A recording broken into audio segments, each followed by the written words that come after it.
Welcome to another edition of the Let's Go Ricky Roll podcast. As always, thank you for joining us. Rate, review, subscribe, all that stuff. Brought to you by Blue Wire Podcast Network. I'm Beth Duran alongside Josh Tolley, who's in upstate New York, Ricky Romero, who's in Southern California.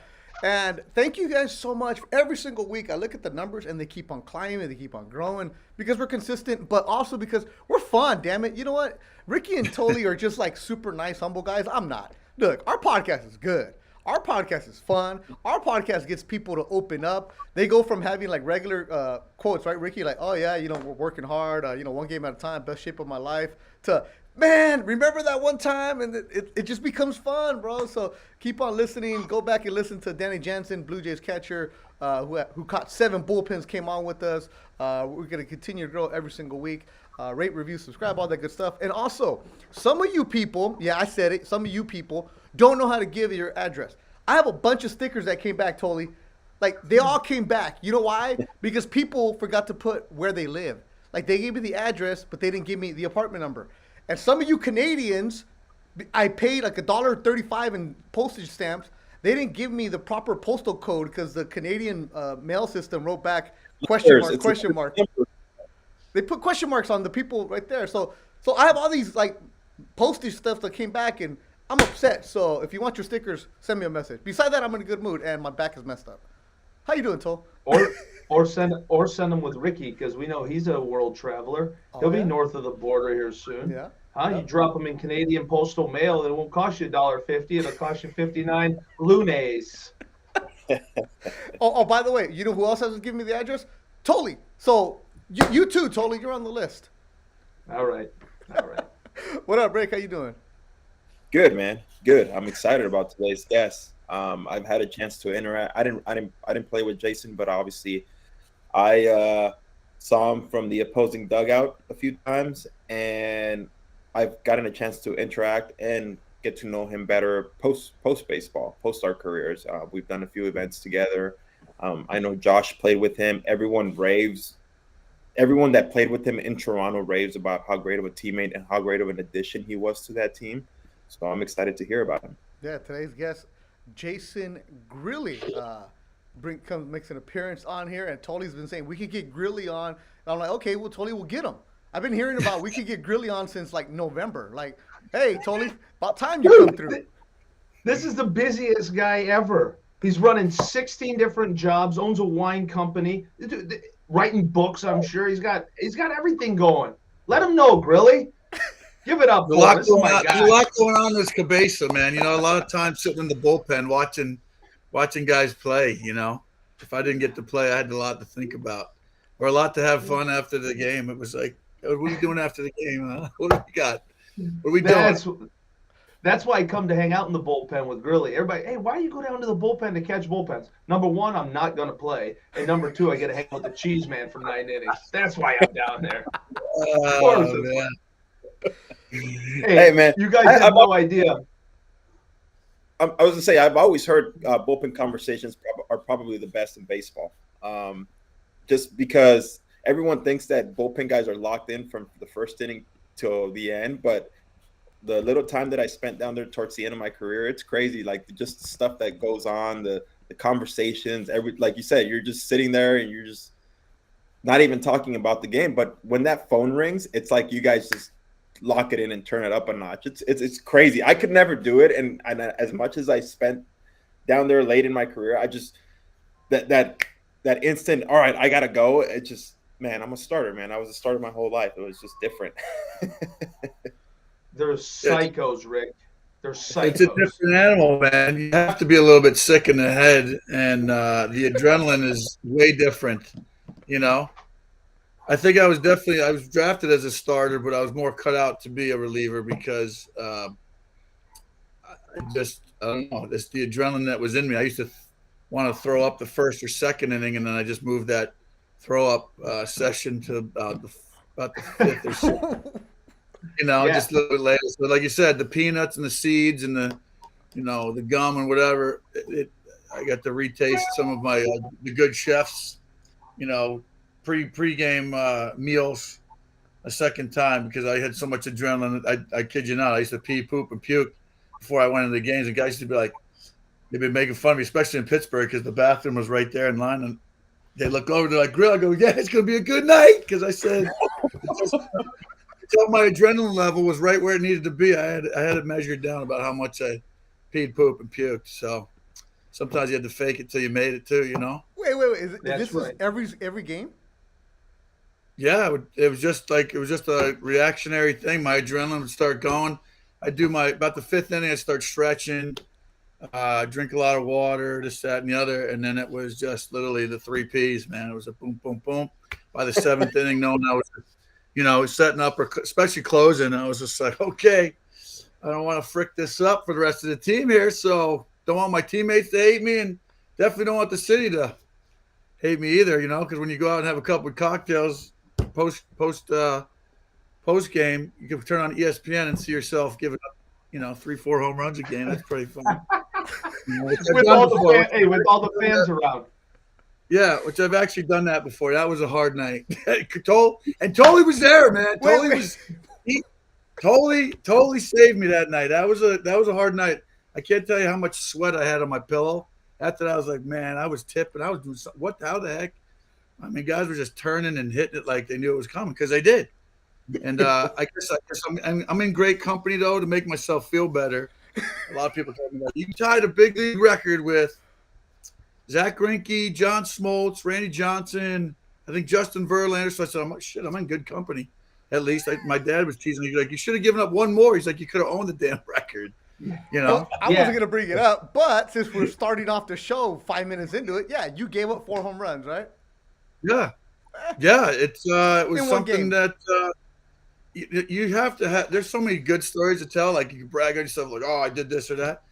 The guys, you all want to chuck it up to when, it's hard out there. It's intense, and these guys know it. If you put on a uniform, you know how hard it is. And it's one of those things where I can bag on myself now. It was hard at the time. I remember I think I walked every street in Toronto.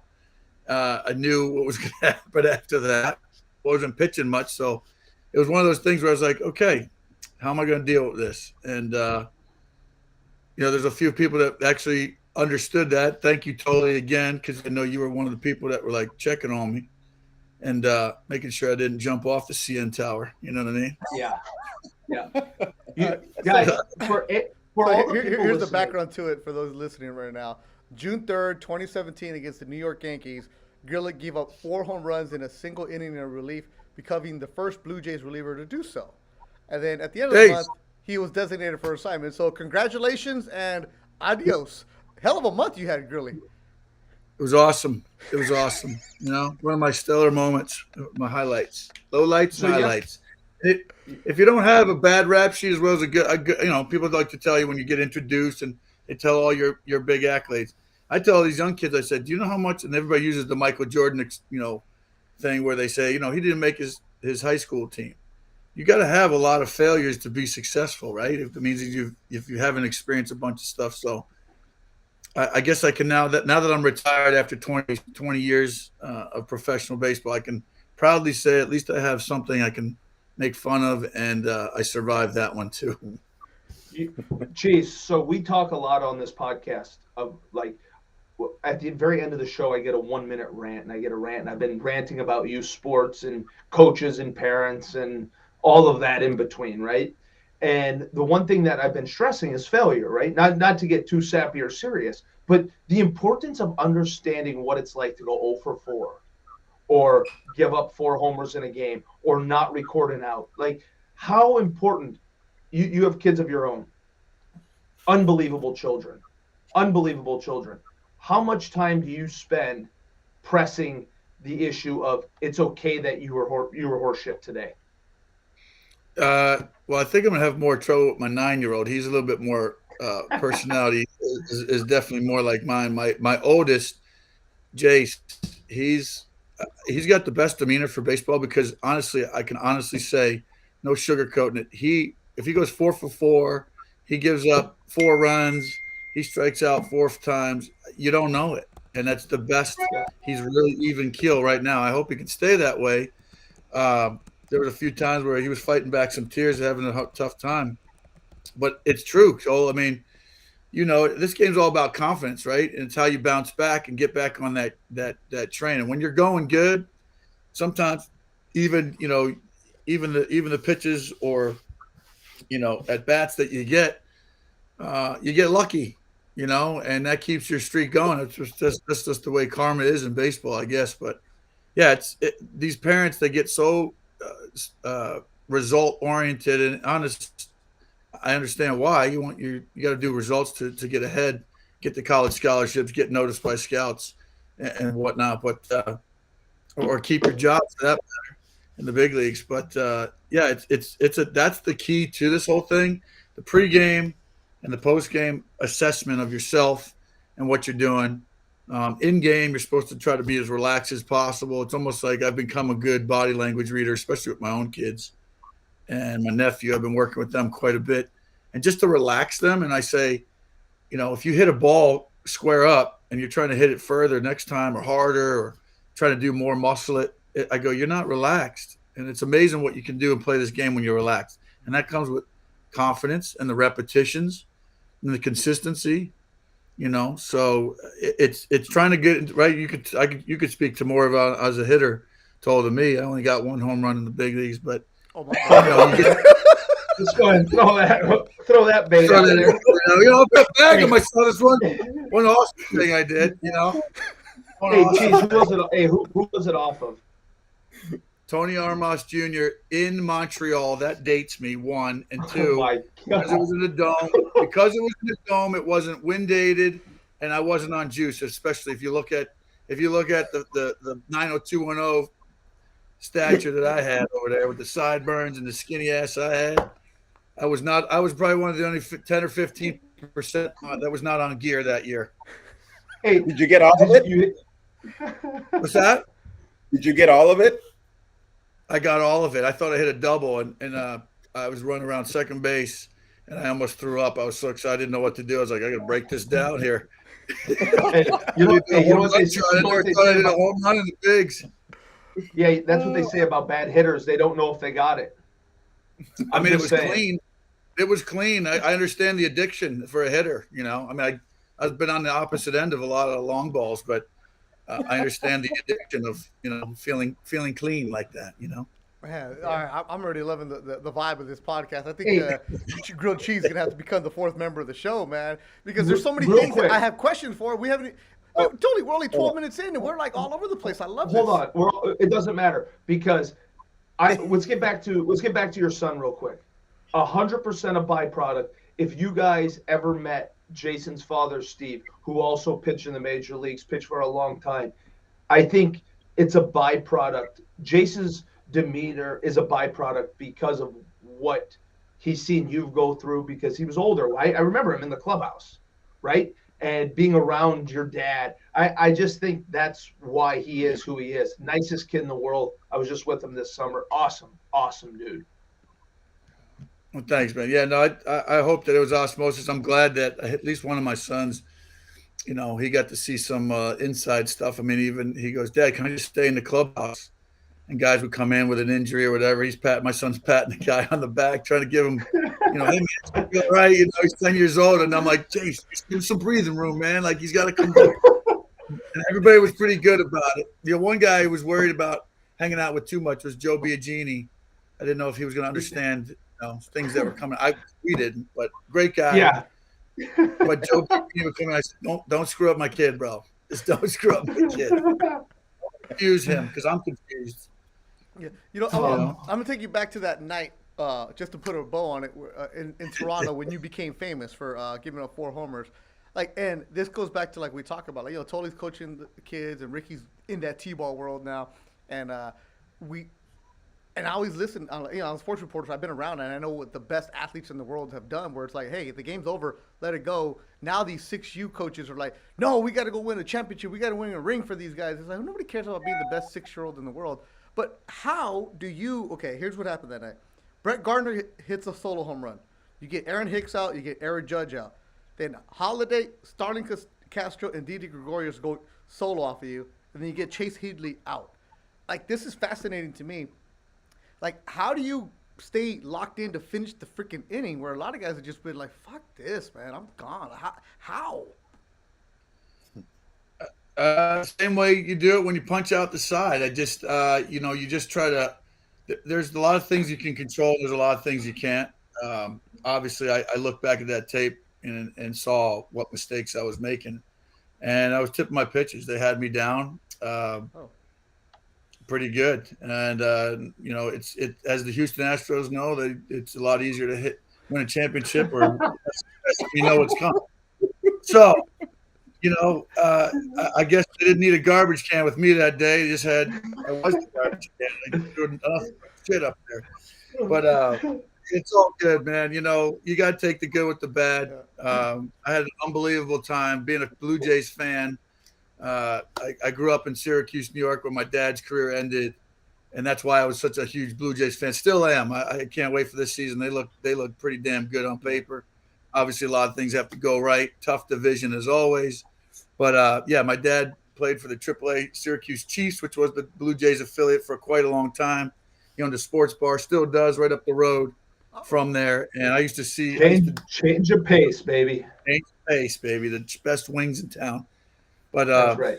Yeah, I used to love the days that the Blue Jays would scrimmage, before on their way. There was one of their last spring training games. They'd scrimmage the AAA team, and I used to be in the clubhouse and got to, hang out with Jack Morris, and Dave Winfield was a huge hero of mine growing up, even when he was a Yankee.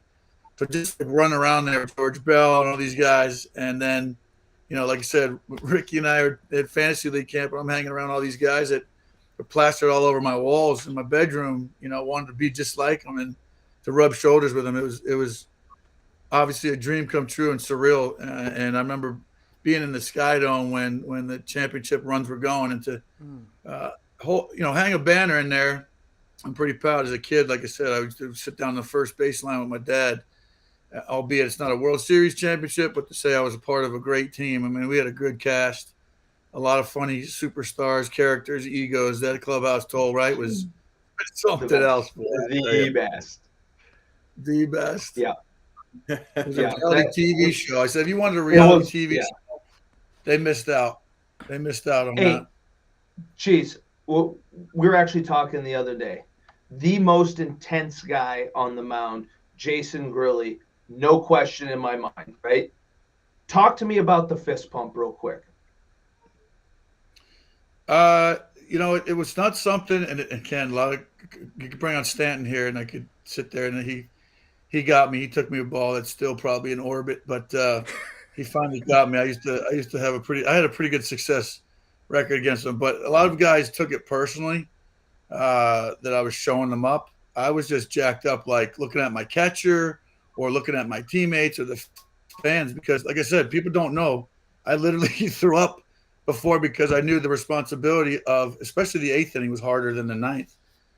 Setting up because you're facing the heart of the order. You're facing the all-stars of the league in the eighth inning, and 95% of the lineup rolls over to the heart of the order, 2 through 5, depending on where it sits. But closing was a little bit different because, like, if you debacle it, you get out of your own jams all the time. It can be nerve-wracking, and just to settle it and go, screw it. But the fist pump kind of came about. Truth be told, sometimes it could have been something off the field. There was plenty of things off the field that were tugging at me too. So the mound was a little bit of place that I could get out the tension, the frustration, and let some steam off. So I don't have that anymore. So I'm just trying to figure out. That's why I told I'm doing 900 things, because retirement is there's nothing like. We're gonna need some wine though, man. We're gonna need some of that good wine. Yes.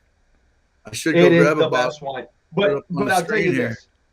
Geez, this is what I was trying to say. Was like, watch the closers, premier closers in the game today. There was a gap where there was like no emotion. Now watch the premier closers in the game. They're all doing it. The Liam Hendricks of the worlds, the Dom you mentioned, like a Dominic Leone, these guys are finding more passion and playing winter ball. That was just how it was. So watching Grilli do it was just a normal thing. And you're right. People would take it personal. And it's like, stop taking it personal. You don't like it, go get a freaking hit. Well, I always used to laugh because it was okay for hitters to, flip a bat, or well, that became a thing too. Or just, it was always about how long did they take to watch it get out of the box. I mean, like I said, I used to turn and watch some of the ones that were mesmerizing. You turn around and That's watch them, right. you're like, you gotta tip your hat. I mean, sometimes, you gotta face some big league hitters. I remember Manny Machado in Toronto. I came in and was setting up for Osuna, and we were up like 3 runs. And one, I remember, because we were up 3 runs, and I made my pitch on the outside corner, and he took it opposite field and hit it over the fence. And I go, sometimes big league hitters, they're good enough to do what they do, so it's respect. And, the intensity, I guess, is just like I said, it was just that emotion to be like, the preparation of the work that goes into it, pregame, consistently all the way through. You're hurting, sore, in a pennant race. There's a lot of variables. Some guys are in contract years, but I did speak to and ran into, you mentioned Liam Hendricks. I saw him out in Denver in last year's All-Star game. And he goes, Grilli, we used to make fun of you doing this and that. And I go, really? I said, that's funny. I said, because you've taken it to the next level. I said, he's really like going like crazy towards the hitters. And I'm like, there's video of him doing a live BP, and he is mother effing everyone, like everything, and like in live BP, and I'm like, Jesus Christ. Well, listen, I think it's funny because if we watch UFC fights, I've become a real big fan of watching the UFC and the intensity of that, and to see how these guys react. I mean, when you're doing something, we weren't playing golf. We're not playing golf. It's not something that, and no offense in golf or tennis, if you can't celebrate your hard work respectfully, right? There's a fine line of like, are you really talking crap to the other guy? These guys, you all, those are fraternity brothers.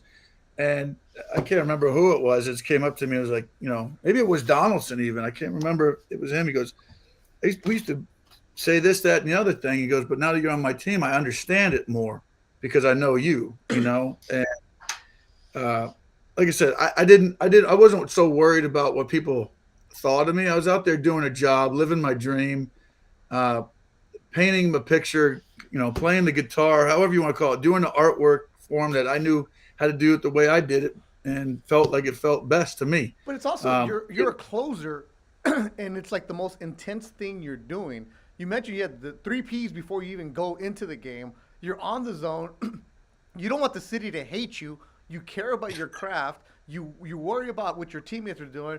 It's like I can only imagine what it is that adrenaline rush you're going through. So, you're not a robot where you're like you don't have any emotion. Like, okay, I just struck out the best player in baseball. Yay, okay, here, handshake. Like, it's okay to like have emotion. Like Ricky, there's been videos of him like pumping, and it was never like you're showboating or showing people up. That's why when guys are like, oh, you're acting like this, it's like, dude, calm the fuck down, because you're as a hitter, you're hitting a bomb and you're feeling good too. So how come you can't do it? Like, let it be. Like, I hate those like act like you've been there before. You know what? I don't care. I haven't struck you out before today, so I'm gonna have fun with it. It's okay. It's true what Grilli's saying too, though. I like what he said. You're out there, you're living your dream. You've worked so hard for that moment that hell yeah, I'm gonna enjoy it when I get a chance to enjoy it. And there's so much stuff that goes into baseball behind the scenes, a lot of failure that you deal with and stuff like that. That when you do, go out there and get the job done, and you feel proud of yourself, you feel proud that you made your team proud, it makes it that much better. Yeah, you don't want to feel like, again, showboating. I think if you're genuinely can understand that you're celebratory, I mean, every game matters in the big leagues. You're there to win, and it intensifies when you're in a pennant race. You are there to win, and it feels good. And if you can't celebrate that, I think that's what keeps you up on top. If you can stay on that emotion and ride that high, guys have other ways that they're trying to duplicate it or chase it or stay consistent, whether it be playing a video game in their room, staying competitive, playing golf. A lot of pitchers play golf. You got to keep those juices flowing. And like I said, when you spray that champagne, those emotions become so much more addicting to chase. And, you guys know if you spray that champagne, you get that sting in your eyes, man. There's nothing like it. It's very euphoric. So to roll it back to whether you started the game and you're sitting on the edge of the seats rooting for the guy who's, in that middle relief role, saving your inherited runs, whether you have a quality start or not, if that's even a stat anymore.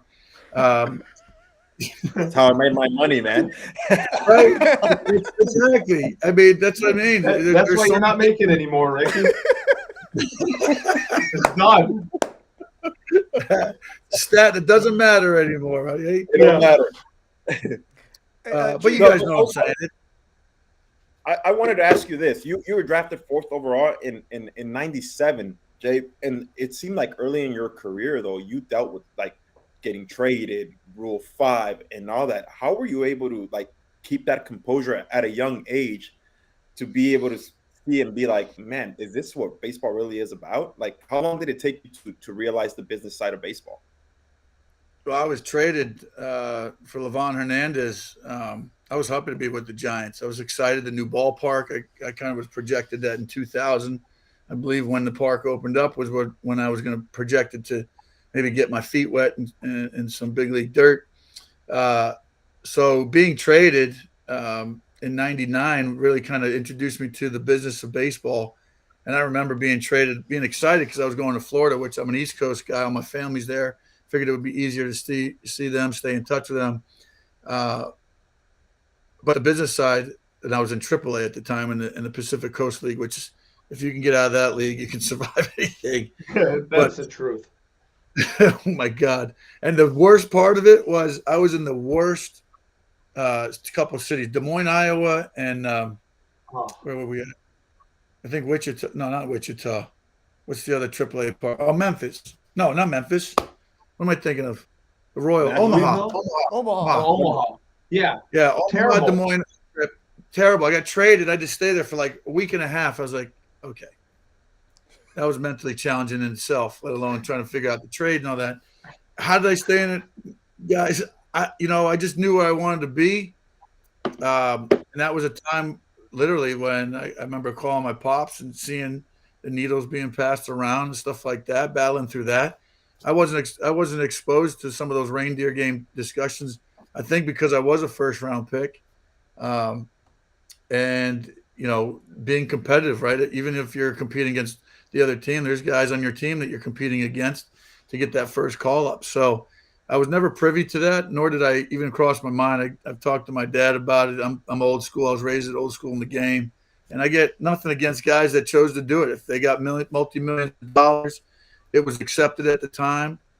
Not to put a negative spin on baseball because it existed. I took it as the positive to say, well, shit, if I'm good enough to be drafted where I was and I can still get you out and you're still doing something that might make you feel good, recover good, a little bit stronger, hit the ball a little deeper off me or whatever, I felt pretty good saying if I got you out, I'm winning, I'm still winning. So it just however you take that competitive edge and advantage, I just never wanted to take the uniform off. I made them rip it literally off of me and got to squeak out something. I squeezed out 20 years professional accidentally, so I must have figured out something to be intense for as long as I could. It feels nice though being retirement. I'll tell you what, not having to be intense like that. I look and I'm like, God, that's so tiring.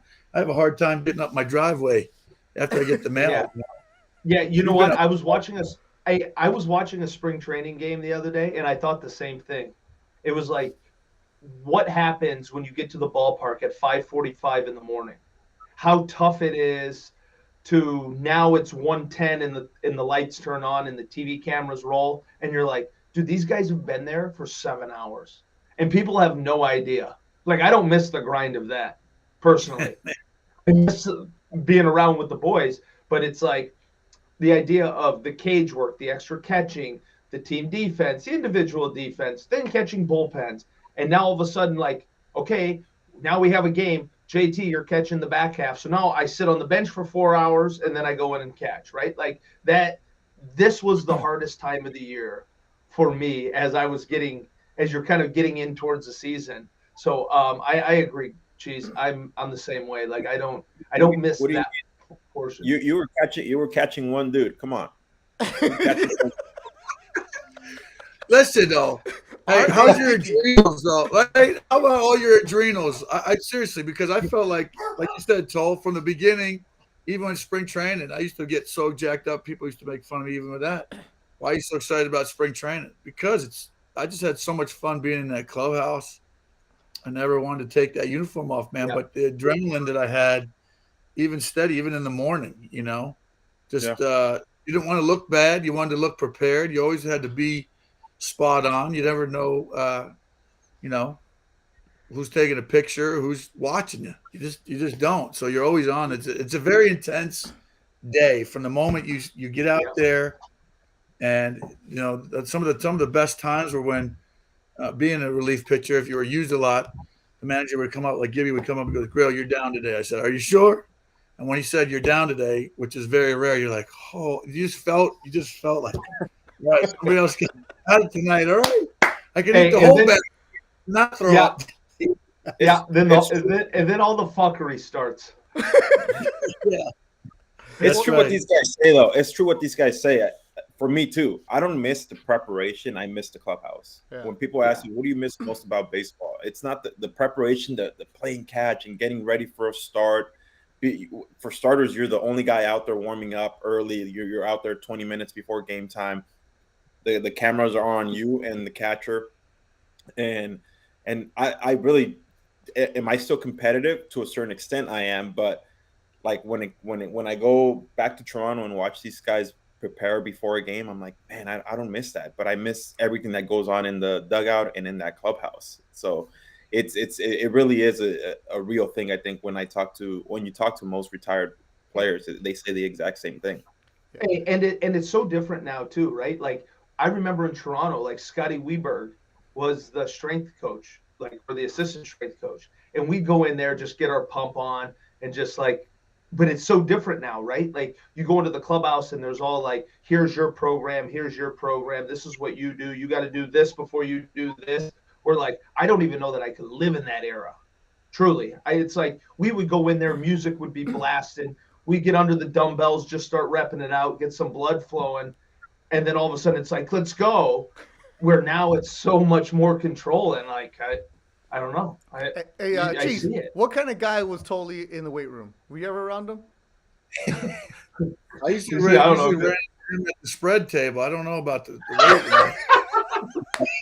Yeah, he was in the cafeteria. I don't know what he's talking about. What the hell are you guys Well, the talking? training room, one of the two. We had some good training room sessions, Toll. Especially Oh, the one buddy, at Fenway. Boston. Me, you, and Donaldson. Yeah, That's yeah, the stuff like you talk about, right?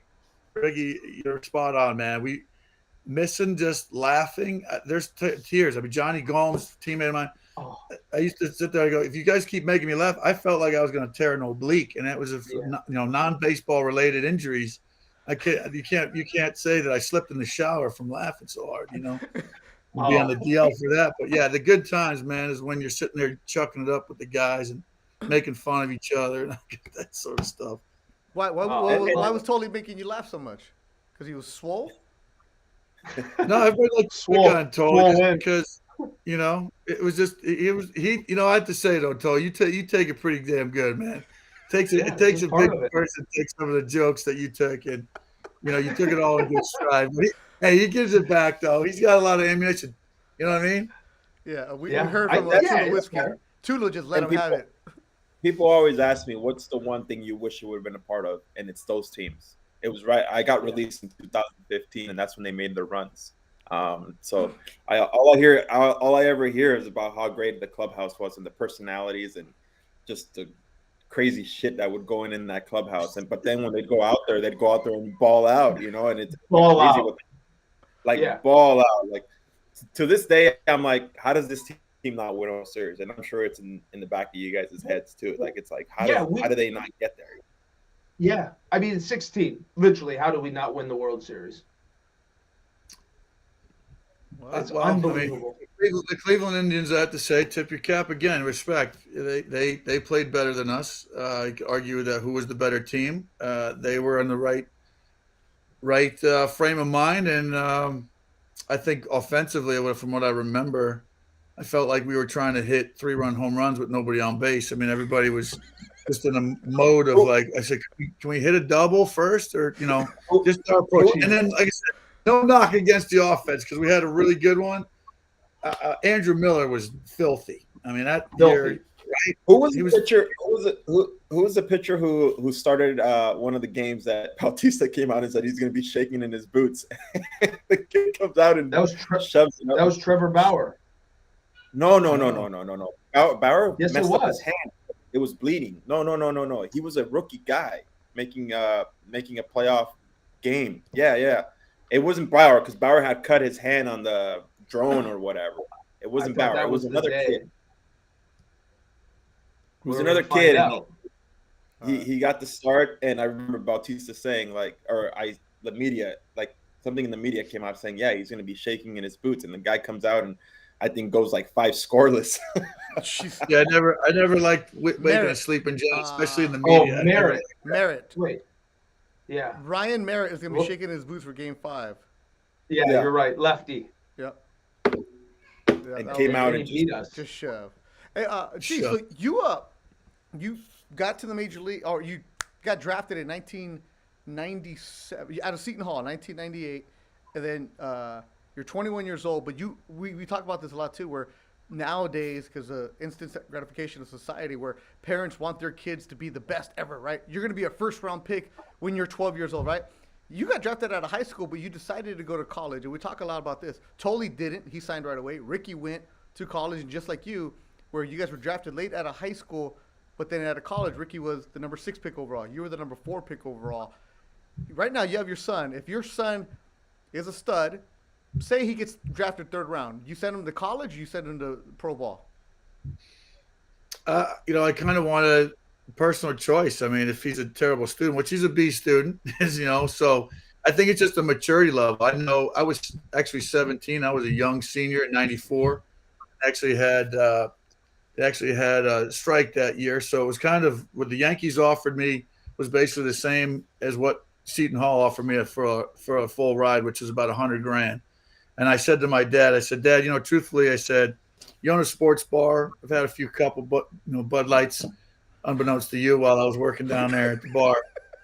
So I said, it's not about being scared. I said, I just don't know if I'm ready to do that. I said, I really want to experience college and, chase some girls and figure out 3 years of maturing will still get me ranked a little bit higher. And it happened just to be the right move. Matt Morris was my wingman. He took me under his wing and showed me the ropes. I mean, he was a 1st-round pick with the Cardinals. So the track record of that, I was very fortunate that Matt Morris was there. I kind of just emulated what he did and tried to do a little bit more, try to improve what he was doing and see what else I could do to just keep myself on that edge and put myself in that best position. It all worked out. Good choice on my part, I guess. But if my son does it, I'll advise him the same way. How do you feel? Is the money there? Obviously, the draft is way different now than it was even back then. The whole game is. But yeah, I think it's just a matter of we'll cross that bridge when we get there. Yeah. I tell my son right now, I said, there's no scouts here. There's no so try to get the feeling of putting the pressure on yourself. One of the proudest moments I had with my own son, again, if I can brag on him, it's better than talking about my own career. Now I understand what my dad was like. But he there was a bases loaded opportunity for him to comes up to bat. This kid throws one in his ear hole on a 2-1 pitch. He goes down. He gets back up there. I said, all right, take it opposite field, because he's got good opposite power, and he's pretty good that way. He winds up hitting a grand slam. He got pissed off. Like, I've never seen him. And I was just like, okay, it's in you, So it's kind of cool to see how these kids, and I don't like it when coaches yell. I didn't respond. I don't know about you guys. There's a level of yelling or a coach that's yelling at you for a good reason to push you a little bit. But I see a lot of these little league coaches or guys that are graciously donating their time to these kids. But what they don't understand is that yelling at them and trying to coach them, it's more of coaching. Yelling at them to catch the ball, throw the ball, hit the ball is not coaching. The coaching's really done for these amateurs pregame and postgame. Let the kids play during the game, because telling them where their elbow needs to go or this, that, and the other, you can do that in the dugout. Take a timeout, have a mound visit, right? A lot can be said just in a brief moment. If they can do it, great. But that's not the game, right? That's the adjustment. Can they do it on their own? I could tell them all you want to the blue in the face. They got enough pressure. I had enough pressure. I didn't want somebody yelling at me. And you guys know when 30,000 people are yelling at you or booing you or whatever else, you still got to make that pitch. That's hard. So, when these kids are out on these fields, open fields, and there's 25 sets of families out there and you're hearing one guy yell at you and belittling you, I don't see what kid or adult would even flourish in that unless you want to show up your coach and be like, there you go. So there's Bad News Bears. We saw that movie, right? You can do it that way. Prove your coach wrong. But really, truthfully, I think the answer, what we're talking about is, try to let these kids play. I've seen some kids not want to get in the car with their father after a practice, let alone a game. And I'm like, sad. No wonder why they're picking up a lacrosse stick, Yeah.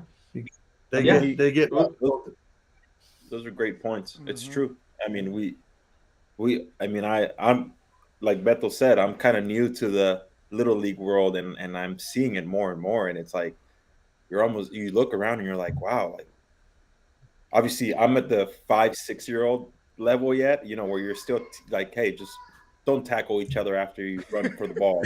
Like my son is a little bigger than everyone else. And it's just the way they just swarm the ball where I'm like starting to teach them like, hey, let's work on something. Field the ground ball, throw it to first base. Field the ground ball, throw it to first base.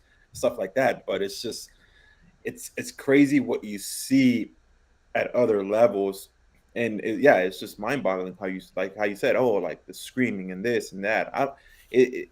Everyone wants to label like the generation of being soft. And we've talked about this before, but it's like, it's not really the kids' fault. It's the coaches and the way we're like, it falls on us adults. There's like you said, there's a time where there's a little bit of tough love and you're on them about something, but a lot of that stuff can be done in the dugout. It's true. It really is. You can't really be it. It's not a PlayStation game where you're sitting there and you're like, go left, go right, go pick up your elbow, do this, do that. Baseball's not like that. And you're right. You have to be in a relaxed state of mind in order to be successful. First, understand. Go ahead. No. Sorry. First off, 80% of the parents that are telling them, they're yelling, you're right, screaming at their kid, come on, Johnny, get your elbow up. They don't even know what the hell they're talking about. Like, at least know what you're yelling at them for and like how to fix it. If you're going to yell, I'm with you. Listen, constructive criticism and positive reinforcement. That's how I deal with my 10-year-old team. And I have some really talented players. I have some kids who are learning and growing, but like at the end of the day, positive reinforcement can go a long way. And not to be soft, like you don't try to coddle them, because let me tell you, Sunday, and you'll hear it on my rant here in a little bit, I got into it. I gave it to the boys over some nonsense, because one thing I preach is be a good teammate. And when you're not being a good teammate, that's where I draw the line, and that's where I yell. That's when I get pissed. Well, you know what? Since we're there, Totally, you know what? We have a rant where Totally gets to have a minute of Totally time, Cheese, where he just goes and says whatever he wants, and it's whatever's up Totally, that day. So Totally, since we're here, go ahead. Let's cut into it. It's usually at the end of the show, but we're going to do a special for you right now, Totally, because I can see the steam coming out of your ears because you mentioned those kids. Cooking, baby. All right. So, Totally, get your timer ready to go. And Cheese, you're going to hear this for the first time. And go ahead, laugh all you want, yell at him all you want, because this is beautiful to see. But just when you're watching this, look at his facial expressions. They're the best during this because he gets all into it right now. All right, everybody, it's time. A special edition, an early edition of Totally Time. Go ahead, Totally. Camera's all you, baby. Hey, Sunday at practice, I prepare my kids with their lineup. So I have 19 kids. Every position for every inning is mapped out before we even get to the ballpark. I have one kid who I asked to play the outfield. He approaches me in the outfield and says, I don't play the outfield. I said, today, son, you're going to play the outfield. He says, nope, I don't play the outfield. I don't play the outfield in Little League, and I'm not playing on this team. I said, well, then you have another option. You can go sit down or you can play the outfield. So he stood in the outfield with his glove on his hip. I'm a big advocate of ready position. Get in the ready position. Left foot hop, right? Kid stand there with his glove. I say, get in the ready position. Kid just looks at me. Get in the ready position. So now I'm pissed. I'm steaming. After the practice, I bring all the parents, I bring all the kids into a room. And I say, here's what we did in the game. Good job, blah, blah, blah. And I said, never again, let this be your fair warning. Never again. You will play the position I tell you to play. You will be a good teammate. You might have to play the outfield. You might have to play third base. No kid will ever undermine what position I tell him to play anymore. Capiche? Everybody's got it. They all looked at me. And the kid that knew was at fault, he just tucked right behind the corner. So all the kids listening, all the parents listening, when your coach tells you to play a position, play the damn position. That took longer than it was supposed to.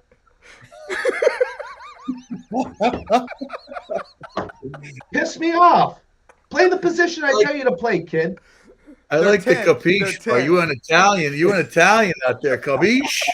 I say capiche. I say capiche, and they all look at me and go, capache. Smart ass. You an Italian on them. Why? They're 10 years old. How was that, man? How for you representing the Italian team? Yeah, in WBC? exactly.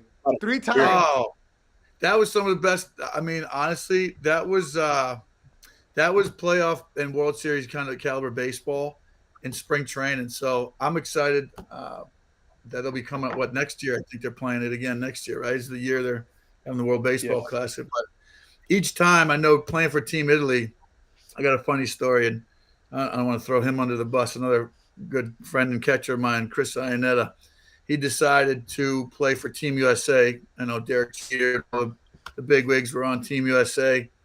So playing for Team Italy, I was teasing him. I said, dude, you're not Italian.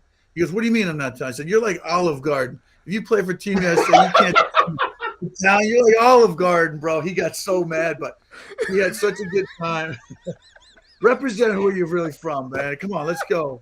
We needed you. We needed Chris Iannetta. I mean, you guys had some pretty good upsets too, man. That's what's crazy. That? You guys had some pretty good upsets. You guys played pretty. You guys played some other countries really, really good. Well, let me tell you this. So, you know, we obviously had our handful of guys like the Nick Puntos and Piazza was there one year. You know, there was guys that had some pretty good track record in the big leagues. But we play with these Italian nationals. If people don't realize, this is why I'm doing this whole wine thing. I can segue into that later. But these guys work all week, right? It's like being a student athlete, but they actually have jobs, right? They work all week and they train all week after they're working at their job if they're a player, and then they play their games on the weekend. So we get all these Italian national guys that are coming in, and here's this big league experience, especially in 2009. That was really like the first real big one because we were in a bracket year one in 2006 where I think that picture is from. We had like Australia, Dominican, and Venezuela. We weren't making it out past Dominican and Venezuela. They were stacked. But the experience of just going each time through it, we played in Toronto in 2009. These guys were like, this is their big league dream. This is what they've been working for. And one guy, we won to the next round. He couldn't go to the next round. He's like, I can't go to the next round. He was all upset. We're like, why can't you go? He goes, I'll lose my job. I got to go back to Italy. I got to go to work. Right? So I commend these guys, but here they're out there facing Miguel Cabrera, you know, for the first time in their whole life. And, you know, they got to go back and make spaghetti at the restaurant. It's just oh, my God, that's awesome. I'm going to lose my job. It was such a cool experience playing for, you know, where I'm rooted down, my Italian blood and heritage. It was so cool. I said, even if we didn't win the World Baseball Classic, I tell people all the time, I said, we had the best spread table, bar none. Yeah. We couldn't eat half the food that was on our spread table before we went out there. Yeah. And how was the wine? How was the wine after the games? Oh, forget. We had mob hits going on. It was great. What about this? It was something. There you go. That's some of the rock and ball wine right there. That's the new me, right? Yeah. So that's the new him. You got Very your own wine going, Grilli? I do. I started it with my buddy Massimiliano Geri. It's his name. He does all the websites for the biggest wineries in Tuscany, and I was trying to help him give ideas to grow Italian baseball, get some hopefully some more Italian-rooted players, natural Italian-born players to play in the big leagues. No different than guys in Japan, Venezuela, Dominican. It's like that's what the World Baseball Classic does. So I said, can we please use the grape juice? Maybe we can get some funds, get some more fans, help build up your facilities, clubhouses, maybe get you guys to work a little bit less so you can play more baseball. That would be cool. So that's kind of the idea behind the wine. So every time people buy my bottles of my wine, a portion of the proceeds goes to fund the Italian baseball, leagues, softball leagues, and they even have a blind league, which is pretty crazy. If you can find some video on watching blind people play baseball, it's pretty incredible. No way. Crazy. Totally Did you ever when he played? So did you ever consider going out there and playing in that league towards the end of your career? I was asked to do it, but again, the intensity when you come off a big league field, I wanted to see more. Jump on the cage to there's the rock and ball wine. I think it was just more. I couldn't wait to see my kids play, be home, be a dad. John Buck, he retired. One of our first guests ever, Scott Richmond, had a chance to go out there and play, and he talked about that experience. About he said he would travel all week, just go out and explore, and then on the weekends they'd play the games. That's what it was. Yeah, Richmond actually hooked me up because I took my son to Italy a couple years ago, and I met Richmond doing the podcast, and he's like, "Oh, I got a great tour guide for you." He's like, in Florence and Italy, he's like hooking me up with this. I'm like, "Wait, weren't you playing baseball?" He goes, "Oh, only on Sundays," because I was the pitcher, so he'd only show up on Sundays to pitch, and then during the week, his kids are in elementary. He's like, "We just took him to, hey, let's go see the Leaning Tower. Like, let's go see David." Like, it was cool. Yeah, it was a trip. So, so where can people get your wine? We're about to release our store online this coming month, April. We should have our online store coming. We're rolling out. We just signed Yogi Berra's name to his own label, his estate, to honor the great Yogi Berra. So we're pretty excited, and we're trying to get all the AEIOUs, not just baseball players, but athletes. If you can see the logo, the name of the wine is Rock and Ball Wine because every athlete wants to be a rock star and every rock star wants to be an athlete. I know I did. I should have been more like Eddie Vedder. I could have been playing a lot longer.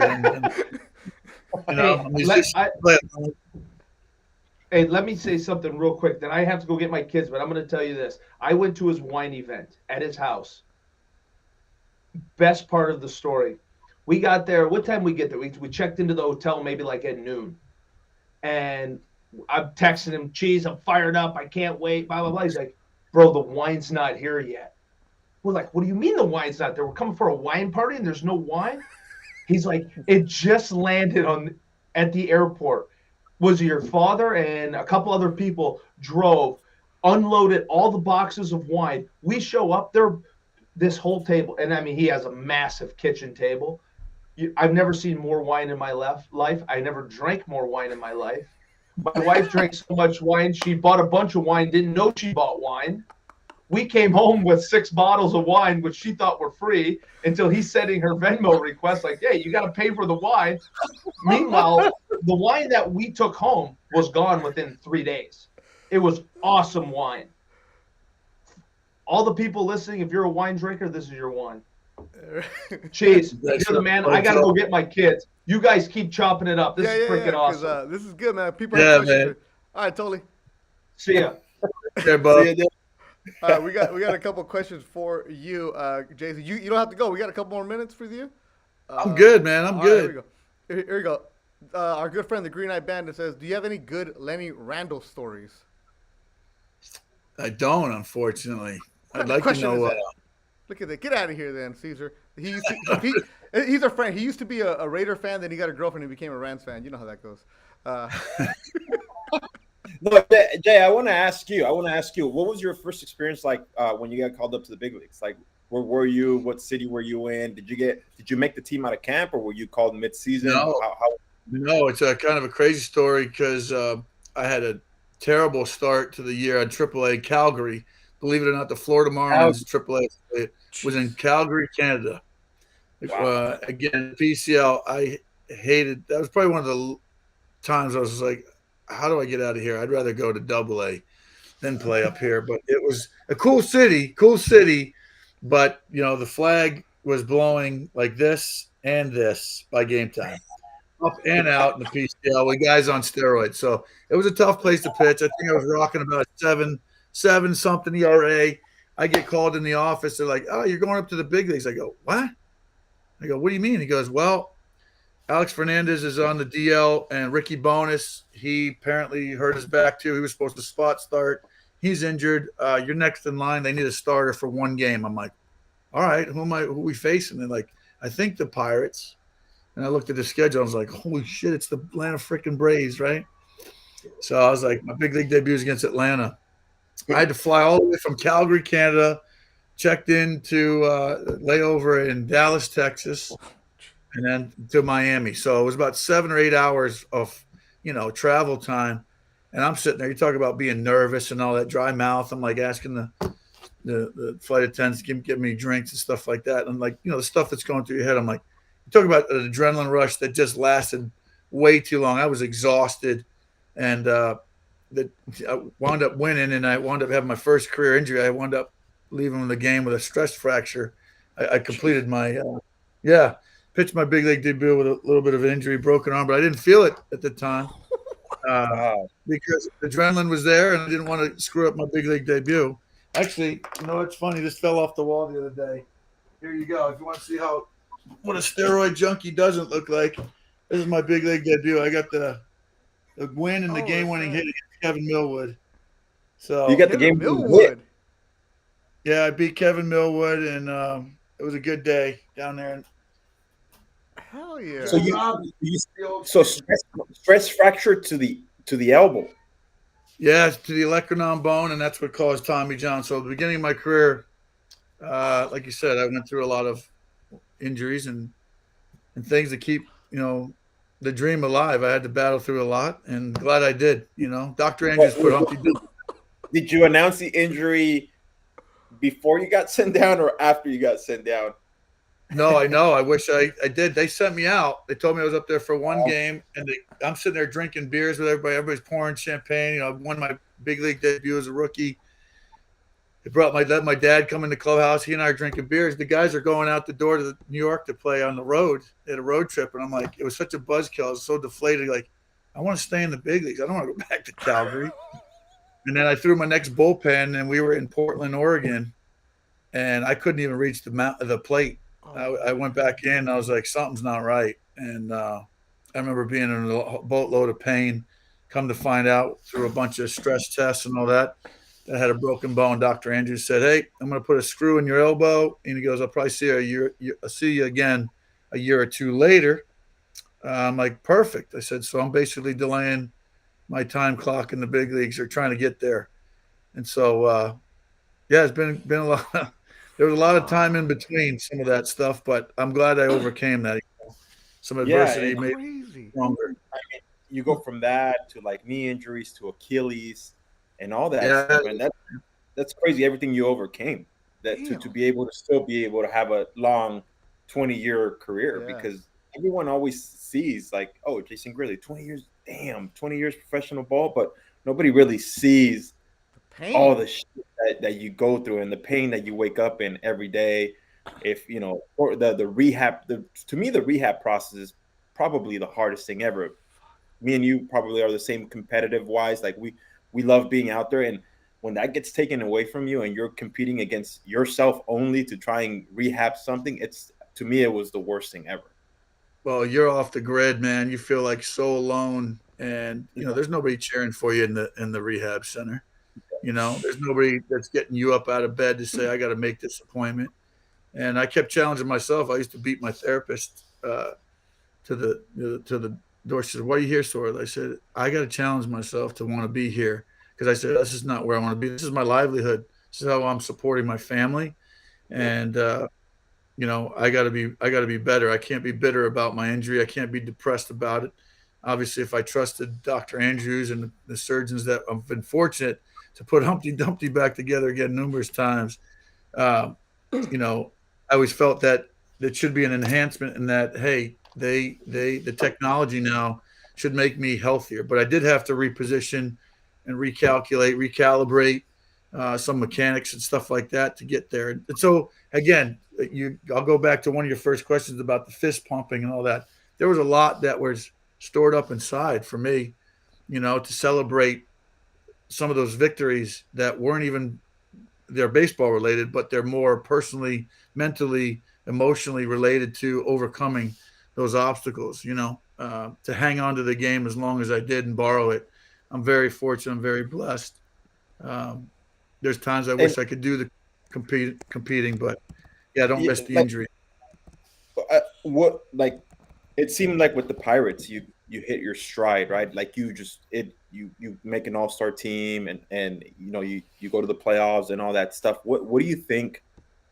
Like, what flipped the switch for you? Like later in your career, because again, you were a top prospect, you were a high draft pick, but what kind of turned on for you? What adjustments did you make? What did you do? Because again, we talk a lot of young kids listen to our podcasts and stuff like that, and coaches, and they never see the struggles that we go through. And for you, somebody who, like, it seemed like towards the end of your career, it's like you just hit another level, man, and you were throwing harder. Like, what is it that you did differently? Again, going from a starter mentality where I was a sinker ball pitcher to, being more of a strikeout pitcher. Gary Sheffield was a good friend of mine, teammate of mine in Detroit. Became my agent, discussing some things. I used to eavesdrop on conversations against hitters. He was giving lessons and tutelage to all these other guys that want to talk to him about hitting. But I was eavesdropping on those conversations too. But I just think I just emptied the tank. It was more of a mentality to be like, I'm not going to hold back. I want to get the most out of this. I had good enough numbers as a setup guy. Even in 2012, I thought I had a chance to make an all-star team. And it didn't matter whether you did or didn't. Just being on that ballot, I was like, okay, it validates some things. I hope to make it. I think I just emptied the tank, Rick. I just wanted to get the most out of it. I just wanted to have a significant role that I could be a part of and be accountable for.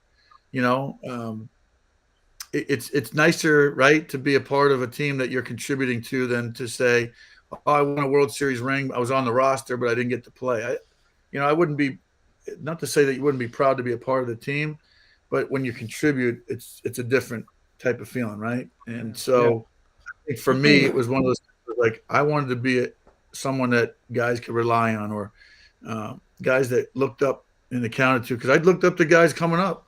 And I didn't have that. I didn't think I had that mentality because I was trying to figure out. There's a lot of time where I was battling injuries, trying to make a team, not on the roster, up and down. That's a mental struggle in itself. When you're set up for success, right? A lot of guys have success. When they finally get that secured big league long-term deal, you can relax, man, right? Mm-hmm. And so I think when you get to those stages in your career, I always find that there's 5 points in your career. You want to get drafted. You want to make your big league debut. You want to play every day. You want to get your big league contract, and then you want to win a championship. I think that's the order that really it kind of goes in. And along those lines, it doesn't always go the way you expect it to go or hope it to go. So for me, I think it was just more of like, I only have this much chance. I don't know how long I'm going to play. My goal was to play till I was 40. And luckily, I was able to hang on for that long, despite all my ups and downs. But that's crazy. Yeah. No, it's cool because you guys had during those years in Pittsburgh, you guys had Pittsburgh rocking and rolling too, man. So you go from that, you see that place rock and roll, and obviously the Pirates always struggle in putting out a championship type team. So when you see that on TV, you're like, that's dope. And then you go to Toronto, and then they put that championship team together too. And you get to see that dome. And again, it's pretty cool that you got to experience like two cities that were hungry for winning, and you guys had them living. It was amazing. Like I said, to be here, and I stayed in Pittsburgh for lots of reasons, especially my kids. It was a good place for them to go to school and grow up here. But this is a baseball town, and I think once that I'm hopeful, with all the CBA stuff that's going on, there's always a talk about a cap. I hope there's a bottom. I hope there's a basement that they bring up to say teams have to spend at least this much so that there is more fair competition, because the same teams will continue to spend as much money, oodles of money, the big market teams. And these low market teams just become what I call 4A teams, where they're just developing players in big leagues. If I was going to be drafted today, I would hope the Pittsburgh Pirates would draft me number 1 or 2 or 3. Why? Because you're going to get to the big leagues, get that experience, like I said, and those 5, points that a player needs to go through or wants to go through. And if you get your feet wet and prove that you can be an everyday player in a low market team, it sucks to lose, but I think getting through that and that adversity will make you tougher and ready to play for a bigger market team that's going to sign you to a big deal or trade for you and become a part of a team that's a championship, running team.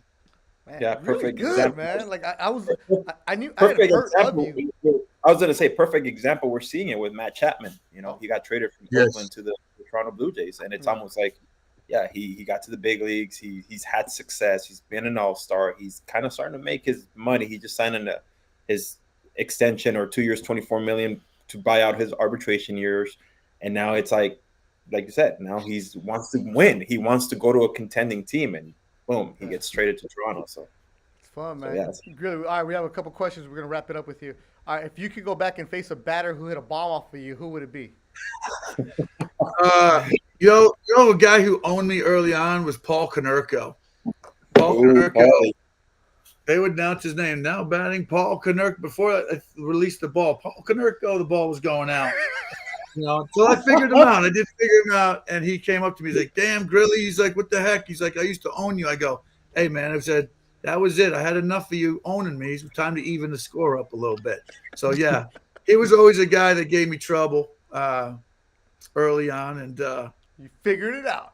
Figured it out. Sometimes you got to figure it out, Hold on. Somebody tweeted this. Ask him about meeting guy he was traded for in O'Hare. Great story. Oh, yeah. So when I was traded from Pittsburgh to the Angels, Fieri was in the bathroom. I was going to the bathroom, and I see this guy leaning back, checking me out. I was like, "This is a little weird." In the guy's bathroom, like, "What the hell is this guy watching me pee?" Right?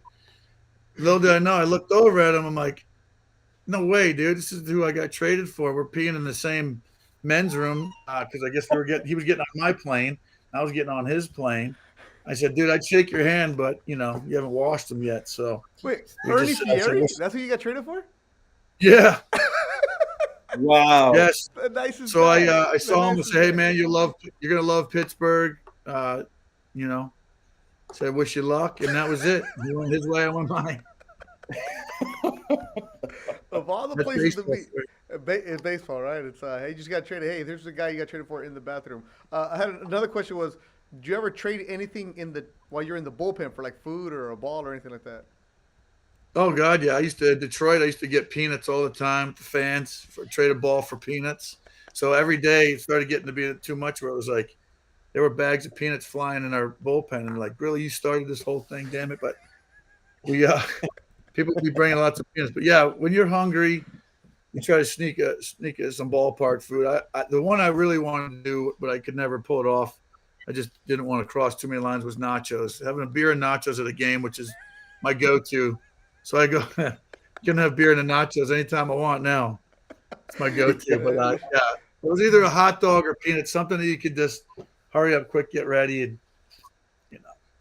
Something you can hurry up, eat it, and then go puke it in the 8th inning. And That's right. Get rid of it real quick. That's crazy. That's crazy.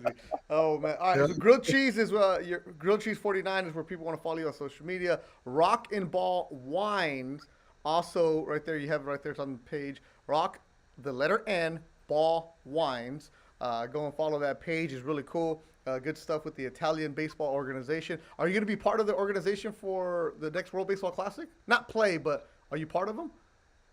They haven't asked me yet. I'd love to be an honorary coach if that comes to pass. So thanks for the plug and possibility of opening that door. I don't know. Just to be around it would be so fun. I mean, it's a great marketing tool for baseball.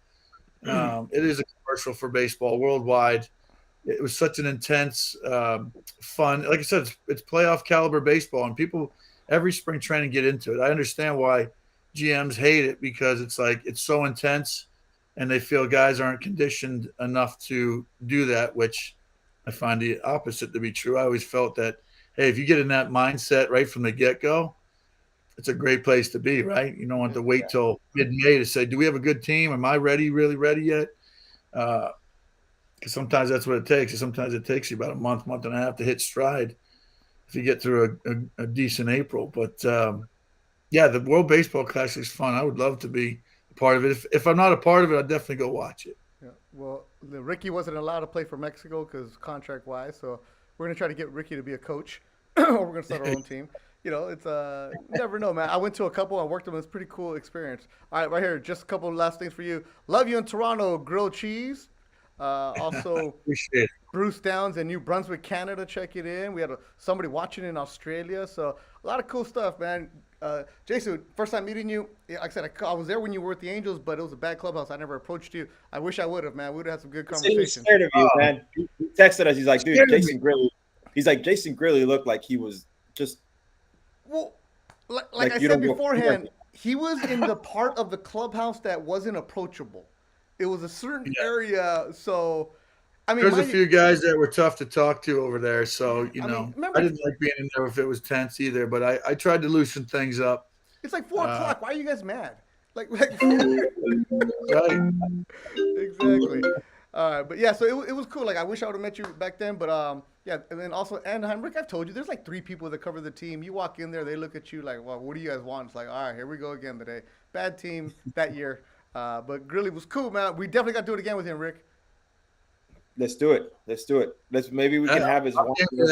Yeah, we'll Doing drink it. wine That's next right. time. I'll show you guys some wine. We'll do a little wine sipping, wine tasting. Hey, See if we you can guys definitely approve. do that because Vernon Wells sent his wine, and from what I remember, it was really good. Yeah, he's got some good wine. Him and Chris Iannetta, they teamed up and Jack won. But then again, Iannetta, he's Olive Garden. Oh man, he's gonna be pissed at me for that telling that story. But no, I love the I man, dude. He was a great teammate. Yeah, good dude. Still a good friend of mine, and I had to bust his chops because I was hopeful we were going to compile a pretty strong Italian team, and would have loved to have him on it. But I understand. If you got a chance to play with Derek Jeter, why wouldn't you, right?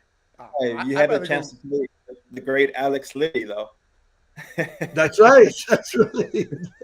Played with him and That's TJ right. at the end of my career. Legend out there. Who? What's Oh his name? my God, dude! Alex Liddy. I'm telling you, we were probably the best dressed. We had the best hair, the best spread table, and we definitely had the most fun. I know that. I know we had a good time. Yeah. All right, Rick. Awesome. We're good. We'll do this again. Make sure you guys follow Grilled Cheese 49, Rockin' Ball Wines. As always, rate, review, subscribe. We appreciate you. We'll have you on in a couple months. Get you back out here, Grilled Cheese. And Jason, appreciate you. And go Seton Hall, man. Go Seton Hall. Yeah, buddy. Hey, good show. Good to see you guys. Appreciate it. Look forward to hanging out first. Thank you. All right. All right. All right.